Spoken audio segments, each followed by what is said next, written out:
Grade ಲೆವೆಲಲ್ಲಿ we take it very easy of this research project ಅಂದರೆ ಅಥವಾ research work ಅಂದರೆ ರಿಸರ್ಚ್ ಒಂದು ಓರಿಯೆಂಟೇಷನ್ ಅಂದರೆ ನಾವು ಈಸಿಯಾಗಿ ತಗ್ತೀವಿ.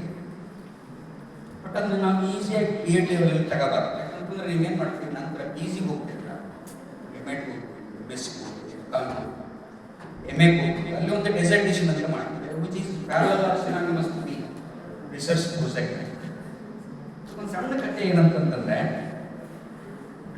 ಒಬ್ಬ ರಾಜ ಒಂದು ರಾಜ್ಯವನ್ನು ಬಹಳ ಚೆನ್ನಾಗಿ ಆಳ್ತಿರ್ತಾನೆ. ಬಹಳ ಸಣ್ಣ ರಾಜ್ಯ, ಲಿಮಿಟೆಡ್ ಆಗಿರ್ತಕ್ಕಂಥ ರಾಜ್ಯ, ಬಹಳ ಚೆನ್ನಾಗಿ ಆಳ್ತಿರ್ತಾನೆ ರಾಜ್ಯವನ್ನು. ಎಲ್ಲೂ ಏನೂ ಕೊರತೆ ಮಾಡ್ತಾರೆ.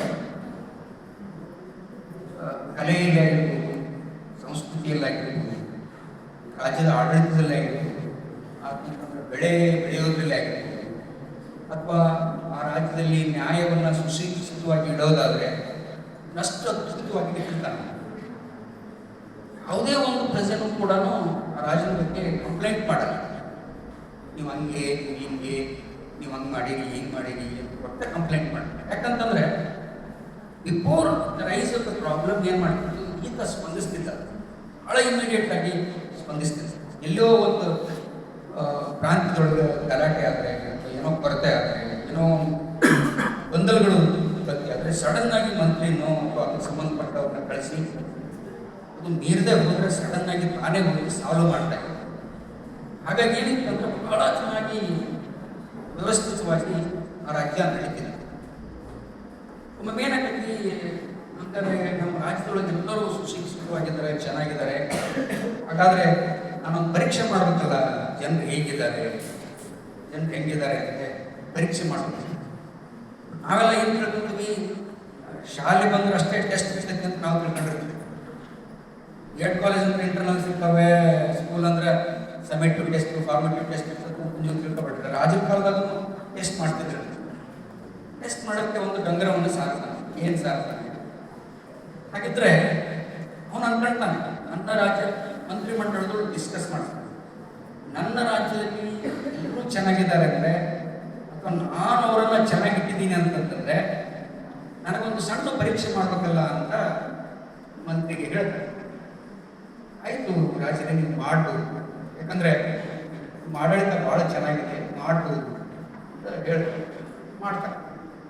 ಏನು ಮಾಡ್ತಾನೆ ಅಂತಂದರೆ, ಇಡೀ ರಾಜ್ಯದಲ್ಲಿ ಕೇವಲ ಮೂರು ಮಂದಿಗೆ ಅವರು ಬೆಳೆದದ್ದನ್ನು ತರಬೇಕು. ಅದು ಏನಾಗಿರ್ಬೇಕು, ಫಲ ಆಗಿರ್ಬೇಕು, ಯಾವುದೋ ಒಂದು ಹಣ್ಣನ್ನು ತರಬೇಕು. 3 ಮಂದಿ ಇಡೀ ರಾಜ್ಯದೊಳಗೆ ನೀವು ಏನು ಮಾಡಬೇಕು, 3 ಮಂದಿ ಸೆಲೆಕ್ಟ್ ಮಾಡಿರಿ. ಆ 3 ಮಂದಿ ಮಾತ್ರ ನನ್ನ ಎದುರುಗಡೆ ಹಣ್ಣನ್ನು ತರ್ತಾರೆ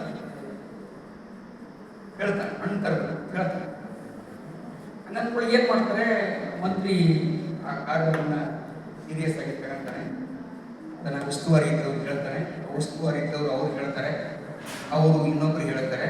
ಹಂಗಾಗಿ ಅದು ಗೊತ್ತಲ್ಲ ನಿಮ್ಗೆ ಆಡಳಿತ ಅಂದ್ರೆ ಹೆಂಗಂದ್ರೆ, ಕೇಂದ್ರದಲ್ಲಿ ಪಾಸ್ ಆಗ್ತಂದ್ರೆ ಇಲ್ಲಿ ಬರೆದ್ರಾಗ ಅದರ ವ್ಯವಸ್ಥೆ ಕಂಡಿರ್ತದೆ, ಬಟ್ ಬಂದು ಮುಟ್ತದೆ.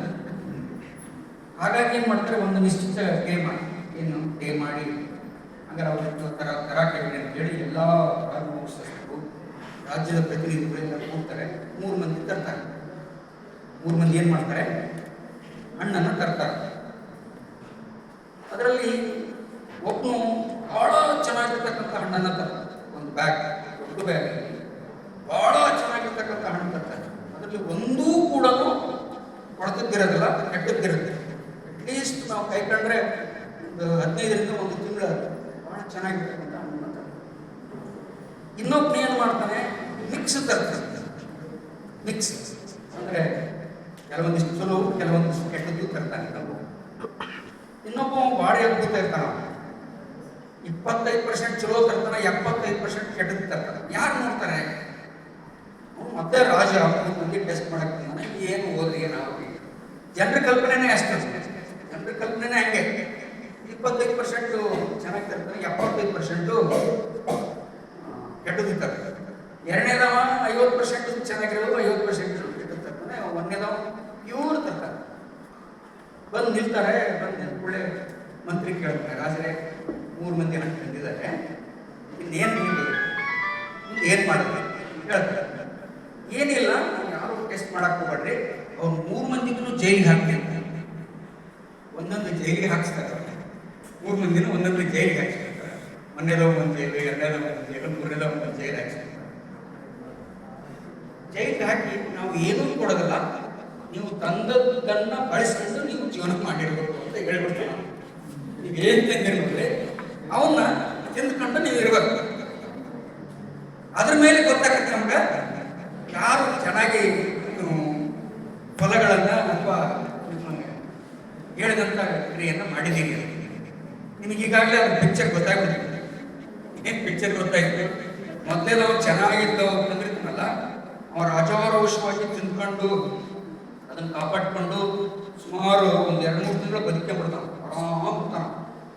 ಎರಡನೇದ ಒಂದು ಏಕಾಕತಿ ಅವನ ಅರ್ಧ 1.5 ತಿಂಗಳು ಆರಾಮ ನಿಂತ್ಕೊಂಡು ಹೋಗ್ಬಿಡ್ತಾನೆ. ಮುಂದಿಂದು ಮೂರನೇದ ಒಂದು ಪರಿಸ್ಥಿತಿ ಅಂತ ಹೇಳ್ಬಾರ್ದು. ನಾನು ಯಾಕರ ಕಣ್ಮಯ್ಯಪ್ಪ, ನಾನು ಇಂಥ ಕರ್ಮ ಮಾಡಬಾರ್ದಿತ್ತು, ನಾನು ಇಂಥ ಮಾಡಬಾರ್ದಿತ್ತು ಅಂತೇಳಿ ಅವನು ಅನ್ಕೊಂಡು ಅನುಭವಿಸ್ತಾನೆ. ಇಲ್ಲಿ ಏನು ಅರ್ಥ ಅಂದರೆ, ನಾವು ಹಂಗೆ ಮಾಡ್ತೀವಿ. ನಿಮಗೆ ಒಂದು ರಿಸರ್ಚ್ ಪ್ರಾಬ್ಲಮ್ ಕೊಟ್ಬಿಡ್ತೇವೆ ನಾವು. ನಿಮ್ಗೆ ಏನು ಮಾಡ್ತೀವಿ, ಒಂದು ರಿಸರ್ಚ್ ಪ್ರಾಬ್ಲಮ್ ಕೊಟ್ಬಿಡ್ತೀವಿ. ಏನೋ the effect of handwriting in the 9th standard students, or for girls, or for boys, or for whole standard ಅಂತ ಕೊಟ್ಬಿಡ್ತೀವಿ. ಆರ್ ದಿ ಇಫೆಕ್ಟ್ ಆಫ್ ಏನು reading competency of the 9th standard of Kaumalli or any user or any Devigiri ಅಂತ ಕೊಟ್ಬಿಡ್ತೀವಿ ನಾವು problems ಅಂತ ಕೊಡ್ತೀವಿ. ಅದಕ್ಕೆ ಇನ್ನೊಂದು the effect of slow learners in 8th standard class of Haveri municipal